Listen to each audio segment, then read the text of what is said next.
This is the Ruffle Some Feathers series where each episode will do just that. So without further ado, let's get right into it.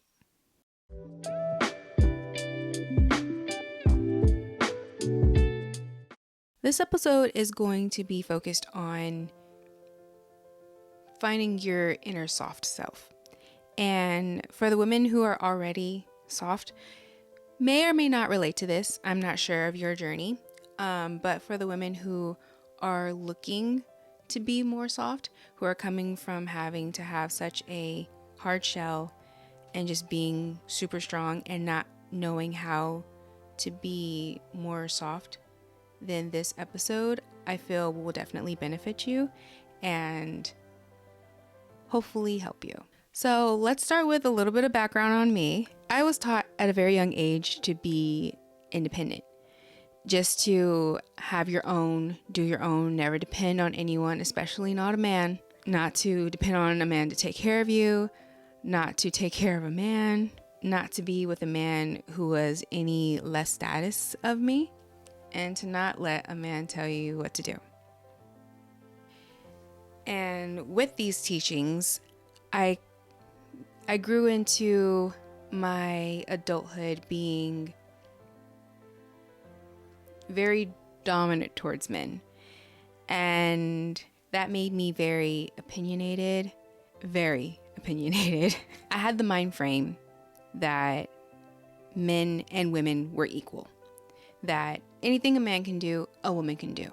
I was dang near a feminist, but with the wrong agenda, because don't get me wrong, there's nothing wrong with supporting women's rights, but it just should not be done in an unfair type of way. And I will say being this way really did hinder me, where I became unapproachable.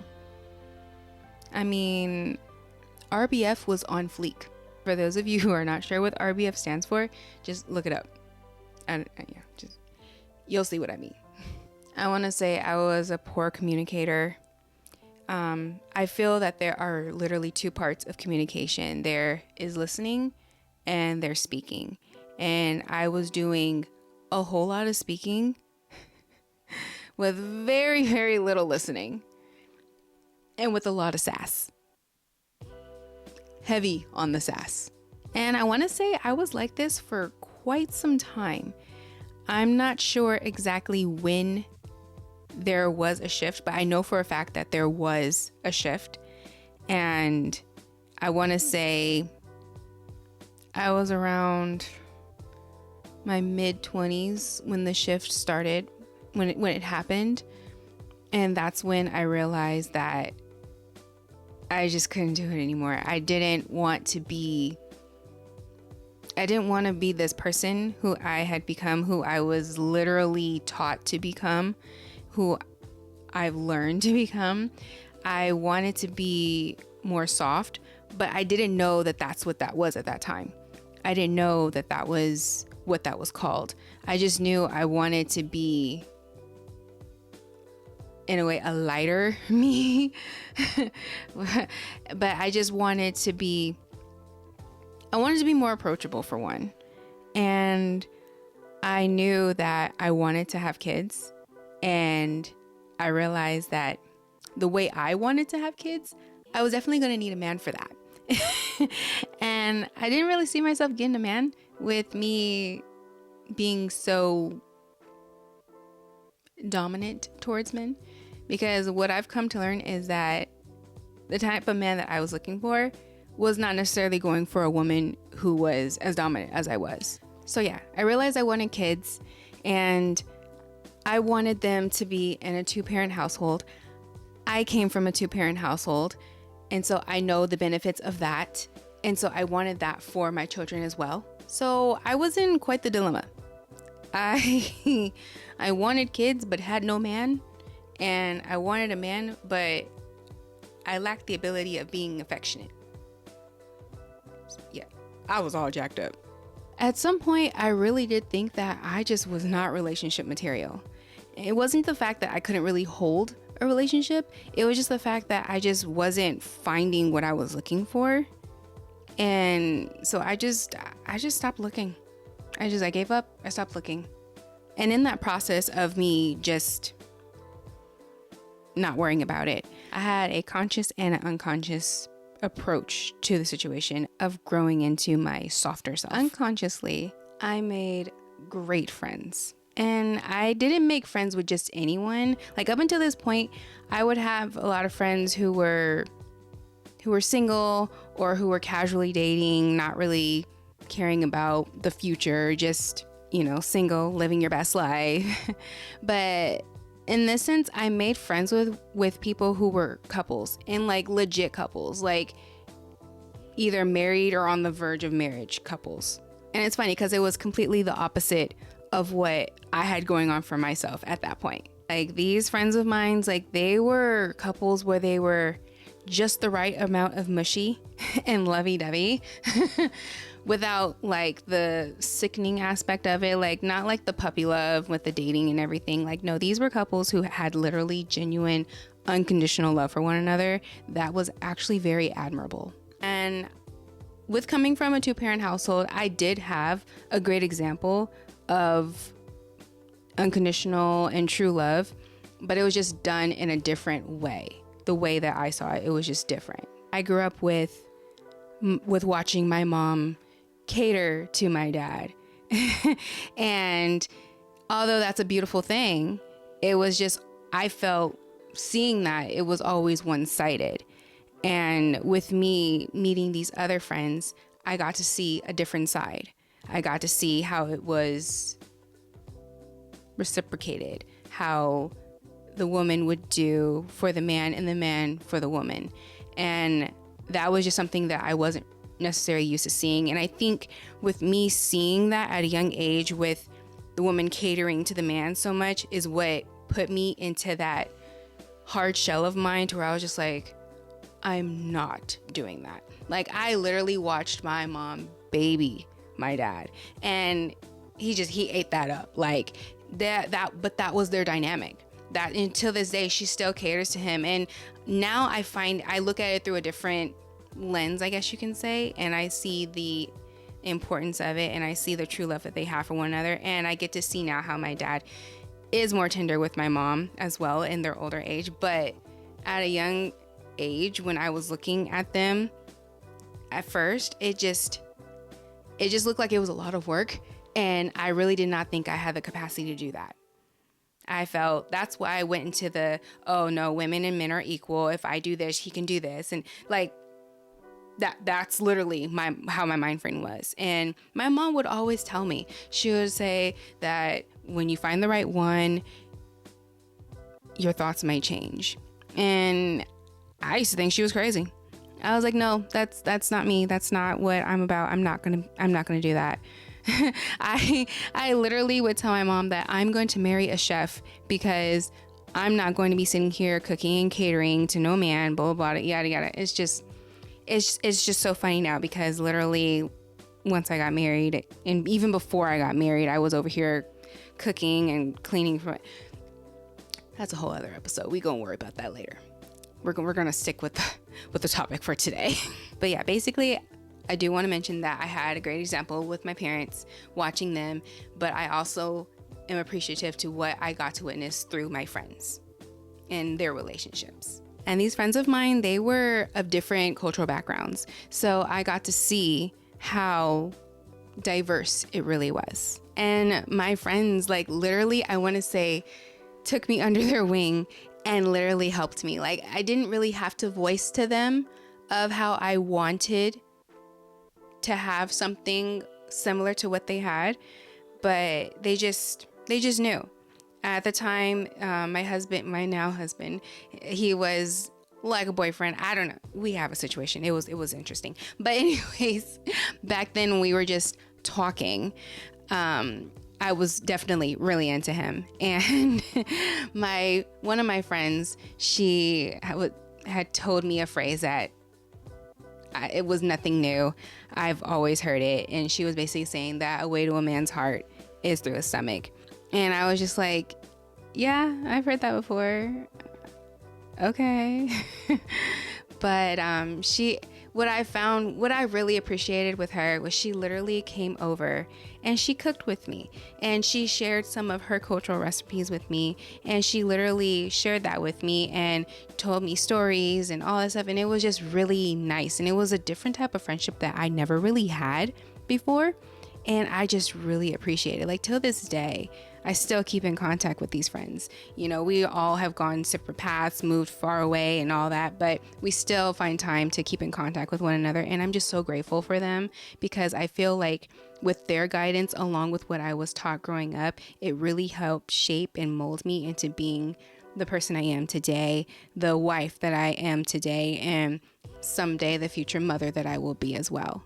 So yeah, that was the unconscious way, the long version of me explaining the unconscious way of how I grew into being a softer me. And that was through friends and examples with their relationships.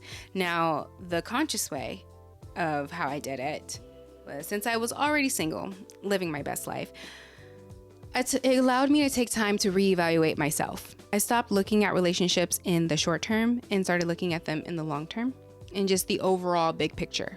I started looking at, and with me reevaluating myself, it got me to thinking and really understanding and seeing what type of guys that I was attracting versus what type of guy that I was attracted to.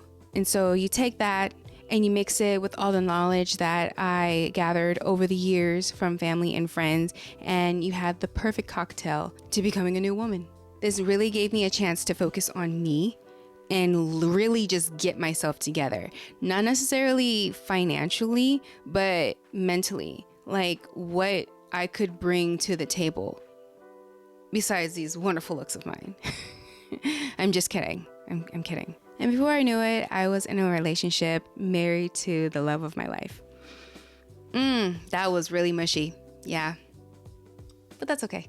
But in all seriousness, if I didn't take that time to sit back and reevaluate myself, there's no way that I would be where I am today, of being happily married or in a relationship, period. It took me going through what I went through and understanding myself and just really learning how to be relationship material to being in a strong relationship that went into marriage, because marriage is built different.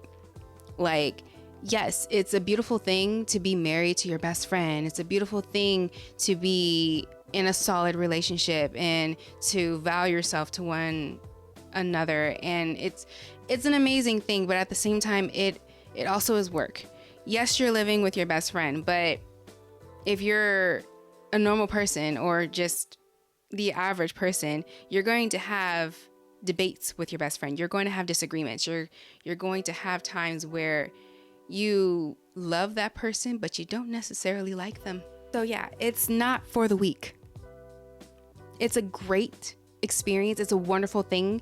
I enjoy being married. For as long as I could remember, I've wanted to be married. I just didn't know how. And now that I know how, I'm great.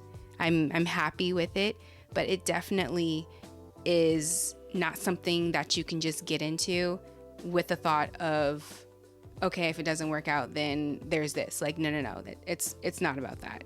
True love is not about that. It's a beautiful thing, but it definitely has to be handled with care, because if it's not, it won't work. But yeah, we'll save that topic for another episode. What I want you to gather from this episode is that being soft is not unattainable.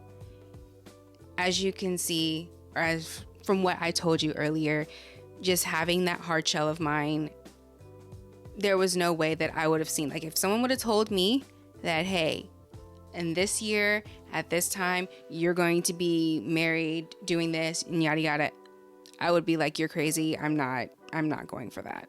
Like, that's not even me. Like, literally, I can take myself,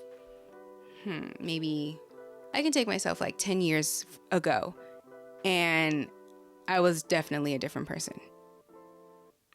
I was successful in my own way, but I wasn't relationship ready, relationship able, whatever you want to call it.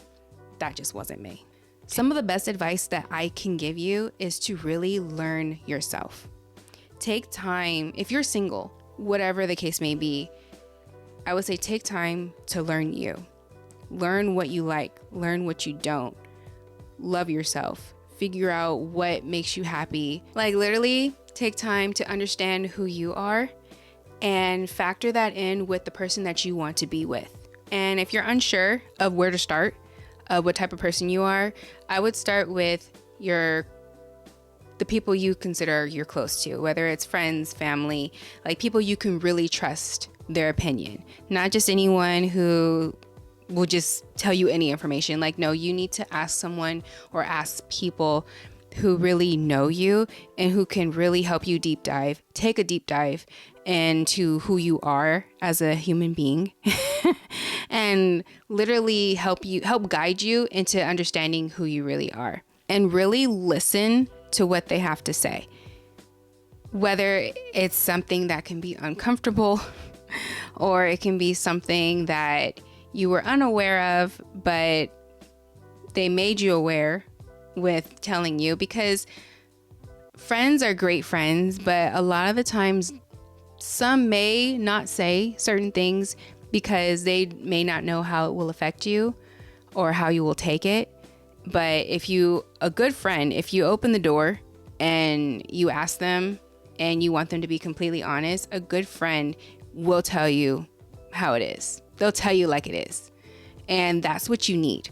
So brace yourself and be prepared for things that you probably aren't ready to hear, but really listen to it. Growth can definitely be uncomfortable at times, but it's so worth it in the end. And then take what you know about you, what your trusted friends and family know about you, combine that all together and evaluate yourself. That's what you will use to evaluate the type of person that you are. And what you come up with may or may not shock you, but it will also help you determine the type of person that you want, the type of person that you're looking for. For example, earlier I had mentioned that I was unapproachable and that I had RBF. Now, I was told that by someone, and I could have took it any kind of way of that's not true or whatever. I could have totally disregarded it, but I didn't. Thank God it was told to me at a time where I was trying to find my inner softer self. And that statement really helped me see that if other people are seeing that I'm unapproachable, then it's possibly something wrong with me of who I am exerting myself to be. So I took that into consideration when I began to evaluate myself, and I had to really learn, how can I be more approachable? And another way of what helped me understand that it was possibly true was I wasn't getting attention. I would not be approached by men at all. I didn't understand exactly why. But I realized that it literally on my face, I could literally be having a decent time, but literally on my face was looking like I had other places to be, better people to see. And it probably looked like I didn't care what anyone had to say. So I can understand not wanting to walk up to someone who literally has that look on their face. And it's like, yeah, no, I don't really want to talk to you. So I get it. So I took time and I fixed it. So that was a good example of how knowing the truth about you can be uncomfortable. But it helped me in my growth because it helped me to be softer in my face. It helped me to smile more naturally, and it allowed me to just be nice. I did not have to walk around and pretend to be some mean, strong, whatever I was trying to pretend to be. I didn't have to be that. I can easily just be nice. I can smile. I can have casual conversation. And I prefer that side of me a lot better than the other. So I encourage you to really dig deep into who you are, who you want to be, and who you want to be with, and see how that can help form you into being a softer you, and how that can make you just a happier you. And after watching or listening to this episode, I want you to think, what are some things right now that you need to work on? I invite you to share your thoughts, whatever you're comfortable of sharing, and do so in the comments. And I say this because you never know who you could be helping, and you never know who could be listening, and who knows, your person could be in the comments waiting for you. I'm just saying. So let's communicate and start getting to the bottom of who we are and how we can soften our hard shells just enough to allow our special person to be invited into our lives. And let me know if you have any questions as well. There's only so much that I can think to say in these episodes, and I want to be able to express as much as I can. And at the end of the day, I know I don't know everything. I literally just know what I know from my experience, and I'm more than happy to share and help in any way that I can, because I have learned a lot over the years with myself, with relationships in general, with my own relationship in general, from being forever single to being in a beautiful, healthy, and happy marriage. So I would be more than happy to chat with you all. I want to thank you all for tuning into this episode. I hope to help you get closer to the clarity you are searching for. Stay tuned for more insightful episodes, what I hope can put you on the right path. If you enjoy or find this content useful or helpful, please like, comment, share, and subscribe to my channel, Authentically Azzy. I'm Azzy, and I look forward to meeting you all. Have a great one, and I'll see you next time. Bye.